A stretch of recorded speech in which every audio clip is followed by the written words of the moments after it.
Good evening, our beloved viewers. You are watching on Live RTD channel. Welcome to this English news edition. Here are the top stories.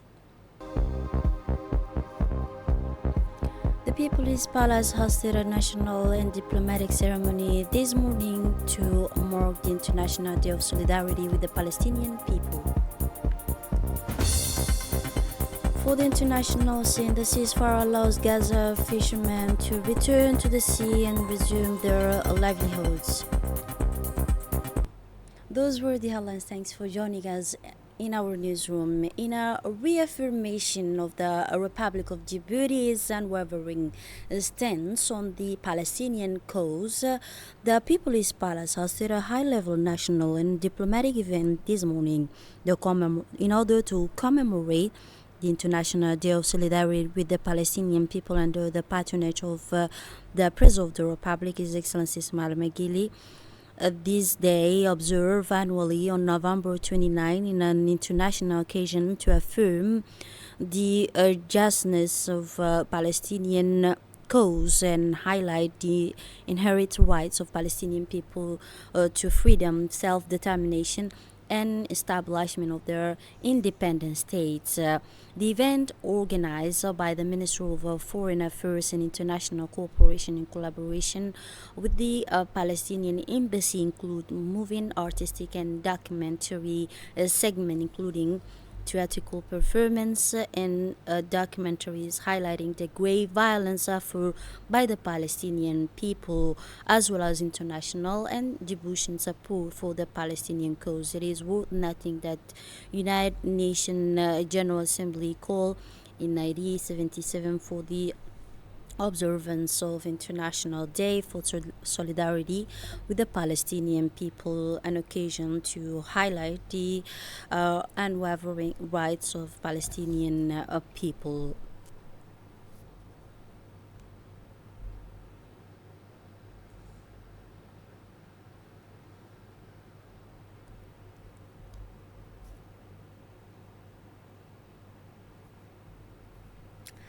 In his address on this occasion, the Palestinian ambassador said and reviewed the dimension of a crisis and ongoing suffering, expressing his gratitude to Djibouti. Detail. Let us listen to the ambassador Palestinian. نلتقي اليوم وإياكم في هذا اليوم الاستثنائي. The ambassador of the State of Palestine began his address by presenting a clear and sober overview of the human and political dimensions of the crisis affecting his people. He recalled through factual descriptions the scale of the daily suffering, displaced families, loss of life, destruction of civilian infrastructure, and severely restricted access to healthcare, water, and education. He emphasized that these hardships are not limited to material damage but hurt the dignity and future of an entire generation. The ambassador then placed these hardships in their historical and legal context. He recalled the appeals launched decades ago by the international community, including UN resolutions and international law, which recognize the Palestinian people's unalienable rights, freedom, self-determination, and the establishment of an independent state. He firmly, yet with measured tone, condemned the continuation of occupation and violations that contradict these norms. Recognizing the role of international partners, he expressed deep gratitude to the Republic of Djibouti, its leadership, government, and people for the steadfast and visible support it continues to provide to the Palestinian cause. He described this support as an essential moral and political pillar that helps maintain hope and visibility for the Palestinian struggles on bilateral and multilateral stages.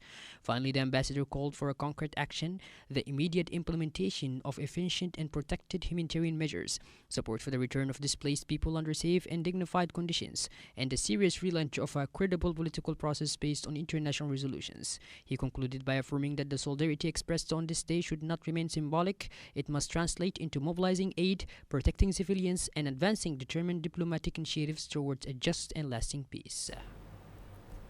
For his part, the Minister of Foreign Affairs and International Cooperation expressed his solidarity, both government and people of Palestinian, with the brotherly Palestinian people. Cette cérémonie revêt aujourd'hui une dimension à la fois profondément symbolique et hautement significative. The Minister of Foreign Affairs took the floor to reaffirm on behalf of the Republic of Djibouti a position he described as unchangeable and fully aligned with the principles of international law. He traced Djibouti's role over the years and active diplomacy in support of the rights of the Palestinian people, a constant presence in regional and international forums, and a commitment to being a constructive partner for peace. He recalled the moral and legal principles guiding Djibouti's foreign policy: respect for United Nations resolutions, condemnation of all forms of occupation and violations of fundamental rights, and support for the right of peoples to self-determination. On a practical level, he outlined the main areas of action: humanitarian assistance to affected populations, facilitation of diplomatic pathways for negotiation, and president advocacy for civilian protection and access to humanitarian aid. The minister emphasized the need for stronger regional and international coordination to address urgent humanitarian needs and revive the political process. He urged partners to transform expressions of solidarity into concrete measures: funding, secure humanitarian corridors, protection of civilian infrastructure, and independent monitoring mechanisms. He concluded by underlining the collective responsibility of state and international organizations to ensure the implementation of international law, to uphold accountability for violations, and to work constantly towards a political solution that ensures coexistence, security, and dignity for all. The minister reaffirmed that Djibouti will remain firmly committed alongside the Palestinian people to promoting a just peace based on international legitimacy and mutual respect. For his part, the Prime Minister Abdul Qadir Kamel Mohammed also delivered a speech in which he reaffirmed Djibouti's unwavering stance to the people is Palestinian. En cette journée mémorable, The Prime Minister delivered his message in a statesman-like tone, reminding the audience that the Republic of Djibouti continues to uphold a firm and responsible voice on the international stage in favor of long-lasting peace. He stressed the link between humanitarian imperatives and political responsibilities: protecting civilians, ending violence immediately, and opening a serious political process are, in his view, inseparable goals. He paid tribute to the resilience of the Palestinian people and highlighted the regional and international dimensions of the conflict. He called on all actors, states, regional organizations, and UN institutions to intensify efforts to ensure civilian protection and relaunch constructive dialogue. Anchoring his remarks in international legitimacy, he reaffirmed the necessity of a negotiated political settlement based on a two-state solution, allowing both peoples to live side by side within secure and recognized borders. On concrete measures, the Prime Minister announced that Djibouti will continue to provide diplomatic and humanitarian support to initiatives aimed at easing the suffering of civilians and enabling access to humanitarian aid. He urged the international community to show genuine responsibility and solidarity, not only through statements but through tangible actions of protection, assistance, and diplomatic pressure aimed at achieving a comprehensive settlement. He concluded by reaffirming Djibouti's unwavering commitment to remain a steady and principled voice for justice, dignity, and peace for the Palestinian people, and to support with all diplomatic and humanitarian tools available efforts aimed at achieving a fair, lasting, and internationally lawful solution. During her intervention, the Minister of Solidarity, Ms. Olufa Ismail Abdou, expressed Djibouti's solidarity both government and people. She also emphasized the need for stronger regional and international coordination to address urgent humanitarian need and revive the political process. She also urged the partners to transform expression of solidarity into concrete measure, funding secure humanitarian corridor and protection of civilian infrastructure and independent monitoring mechanism, she said. The President of the African Union Commission, Mahmoud Ali Yusuf, traveled to Algeria to take part in the 12th edition of the Oran process for the peace and security, a strategy forum bringing together African members of UN Security Council to strengthen coordination, exchange experience, and promote coherent African position within a multilateral system.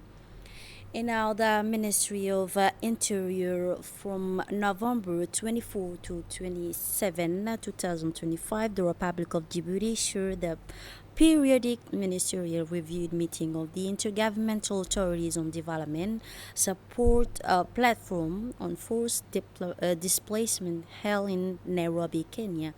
The Djiboutian delegation was headed by the Minister of Interior, Said Nur Hassan.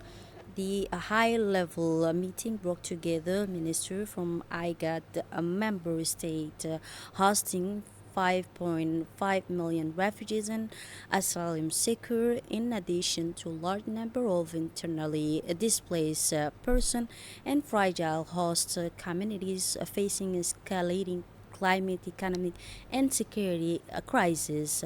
During the meeting, progress in implementing the commitment of 2017 was said. The member states have made progress in expanding access to national system, developing resilience and livelihood programs.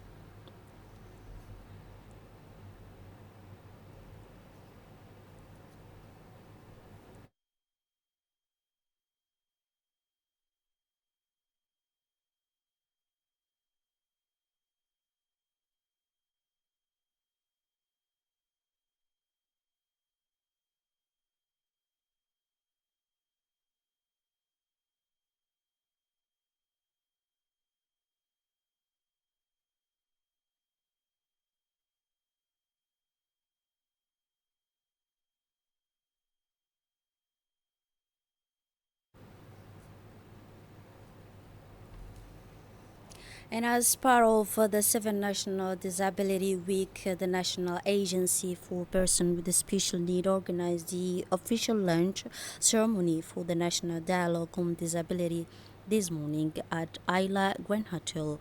This new consultative platform aimed to promote inclusive governance and civic participation for a person with a special need in Djibouti. The opening ceremony was attended by Mr. Almis Mohammed, Secretary General of the Government, representing the highest state authorities, along with Duali Said Mohammed, Director General of the National Agency for Persons with Disability. This national dialogue, the first of their kind on this scale, provide a participatory framework that brings together institutional bodies, organizations of persons with disability, the civil society, and technical and financial partners. Their goal is to collectively identify existing challenges and explore innovative solutions to promote social, economic, and technical inclusion. This initiative is a key component of the 7th National Disability Week, which features a series of activities dedicated to raising awareness, building capacity, and fostering community exchange, but also promoting the rights of persons with a special need across the country. In his speech, the Director General of the National Agency for Persons with Disability, Duali Said, stated in his speech, it is my honor to welcome all participants in these three important forums during the 7th National Disability Week. He said, at the agency, we are committed to improving the life of persons with disabilities through a comprehensive approach that includes employment, social protection, education, and vocational training. This session, he said, provide an opportunity to exchange experience, offer practical recommendation, and strengthen cooperation between institutions, partners, and civil society with the aim of empowering persons with a special need and ensuring their full inclusion in society. The Secretary General of the Government expressed in his speech, Mr. Almis said, it is my pleasure in participating in this valuable event, extending thanks, appreciation to the National Agency for Persons with Disability. For his part, he said that this valuable initiative, we emphasize that the ideas of recommendation emerging from this forum will serve as a reference for developing the agency's policies and future strategy, ensuring a better life for every person with a special need in our country. And as part of 7th edition of the National Disability Week, the National Agency for Persons with Disability organized a simultaneous dialogue session addressing employment and professional integration, social protection and empowerment, as well as inclusive education and vocational training. The national expert and representative of Partners Association of the organization participate in this session, aiming to explore ways and means to improve the situation of persons with a special need in Djibouti. The first session discussed on challenges accessing the labor market and ways to enhance training, create a suitable work environment, and encourage the private sector inclusion. The second session were focused on developing social protection system and strengthening support, but also economic empowerment of the program. The third session was address the issues of inclusive education, from the infrastructure development to teacher training and development of vocational training. The agency affirmed its commitment to comprehensive multilateral sector and approach of supporting the inclusion. The recommendation from this session are expected to be incorporated into the agency's upcoming strategies plan. And now the Ministry of Agriculture, Water, Fisheries, Livestock and Marine Resources, in partnership with the Ministry of Economic, Finance and Industry, with the partnership of the World Bank, organized a regional workshop for a DRIVE project. This World Bank funded project especially target the livestock values chain. It aims to protect livestock farmer from risk and climate shock and requiring drought by improving their access to finance and connecting them more closely to the market through the trade facilitation and mobilization of private capital within the value chain. During the workshop, participants shared their experience from their respective countries. They also addressed the key structural challenges related to livestock farming in the Horn of Africa region, as well as ways to effectively address them through the coordinated implementation. Finally, the ministry reaffirmed its commitment to promoting modern, integrated, and resilient livestock farming, which serve rural communities and national economic development. The Vice President of Djibouti Chamber of Commerce expressed her pleasure at participating in this event and continues saying it's an honor to speak at this regional forum from DRIVE project, representing private sector support organization, particularly the institution tasked with implementing investment, facilitating the Djibouti Chamber of Commerce and leadership of Entrepreneurship Center. I take this opportunity to welcome our colleagues from neighboring countries and the World Bank team.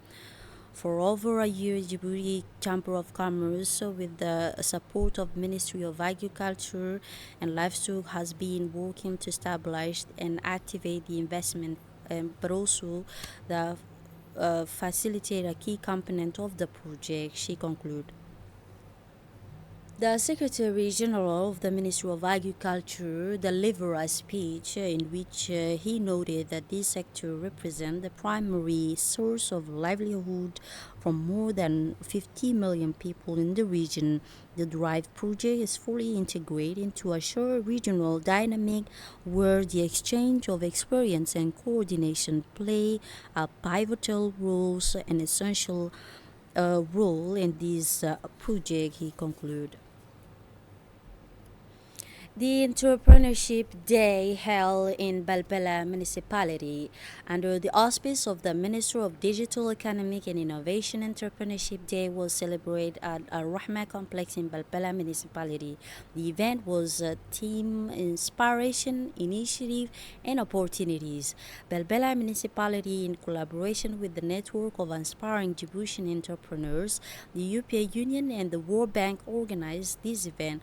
The event brought together a large gathering business leaders, development stakeholders, and hundreds of young people from Balbela Municipality. The RED Network, an organization dedicated to develop entrepreneurship, reaffirmed its mission to build a strong community of entrepreneurs capable of transforming their ideas into sustainable projects and contributing the social and economic development in Djibouti. The event was attended by the Secretary General of Decentralization but also the president of Red Network, member of parliament, and the mayor of the municipality of Balbela. These awareness day represent an important step in promoting entrepreneurship in Djibouti and pave the way for new opportunities for work and cooperation to support young people. In his address, the president of Balbela noted that entrepreneurship is no longer a marginal option, but rather a fundamental driver of progress and a social inclusion, but also a source of value creation. Through this initiative, we support and encourage young people to believe in their ideas. But also, in this context, the Chamber of Commerce offers a range of program service dedicated to supporting this initiative.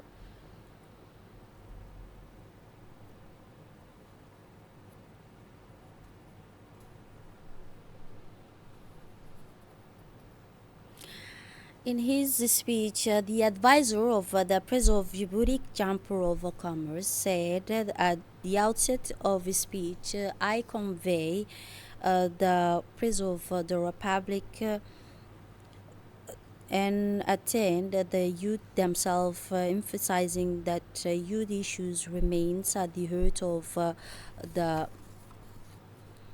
the Secretary General. She said that the importance of improving the entrepreneurship of the municipality of Balbela and considering these issues and affirmed the state of stability, specialize the structure of institution, including the investment issues. The Secretary General of the Ministry of Decentralization praised the importance of the organizing Entrepreneurship Day in the municipality of Balbela, considering this type of initiative a reflection of the national trend toward strengthening local development and empowering youth. In her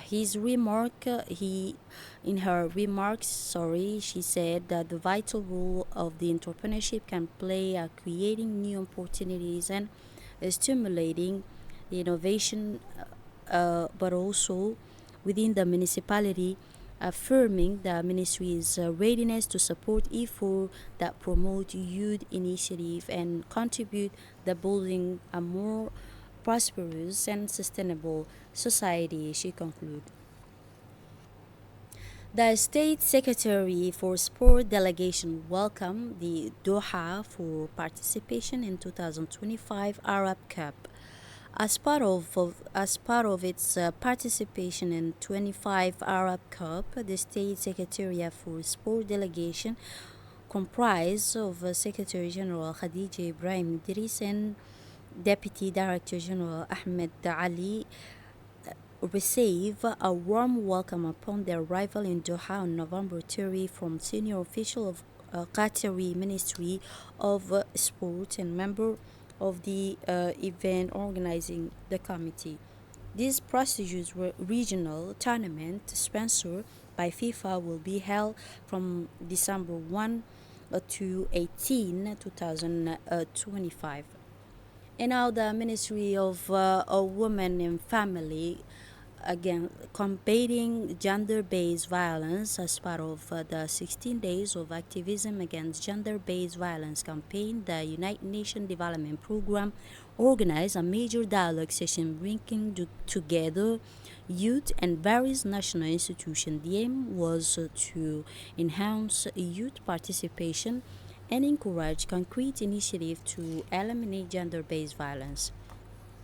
This initiative is part of a 16 days activism campaign which aims to provide inclusive dialogue space where young people as a key actor in the change process can express their concern, offer their proposal, and contribute to shaping more effective public policies. This dialogue will bring together representatives from youth organizations and public institutions, along with experts in human rights protection, gender-based violence prevention, and support for victims. In her speech, the Director General of Gender State, the Director General for the Ministry of Women and Family of Gender stated that gathering today is part of the global 16 days of activism campaign organized this year under the slogan Unite and End Digital Violence Against Women and Girls. This slogan reflects, she said, an urgent situation requiring immediate action in a world that is becoming increasingly connected. While the digital space was supposed to be a platform for opportunities, it has often become a new arena for perpetrating gender-based violence, she concluded. And now in Ali Sabih region, where as part of ongoing effort to combat the scourge of smuggling, which the effect of country's economic security in Ali Sabih Custom Fisher in cooperation with the army units and a police detachment seized several cartons of smuggled cigarette under the leadership of Ali Sabih Custom Brigade Chief Mohammed Mumin Hassan. The operation carried out with the precision and professionalism result in seizure the cartoon smuggled cigarettes. And now moving on to the international level. The ceasefire allows in Gaza fishermen to return to the sea and resume their livelihoods. Palestinian fishermen have regained access to Gaza's coastal water after months of being prevented from fishing during the war. Since the early morning hours, dozens of boats set sail in a long-awaited return to fishing for a community heavily reliant on it for the livelihood. At the fishing dock, activities is gradually resuming net repair, engine maintenance, and preparation for fishing trips. This is it for this edition. Thanks for watching. Have a wonderful evening.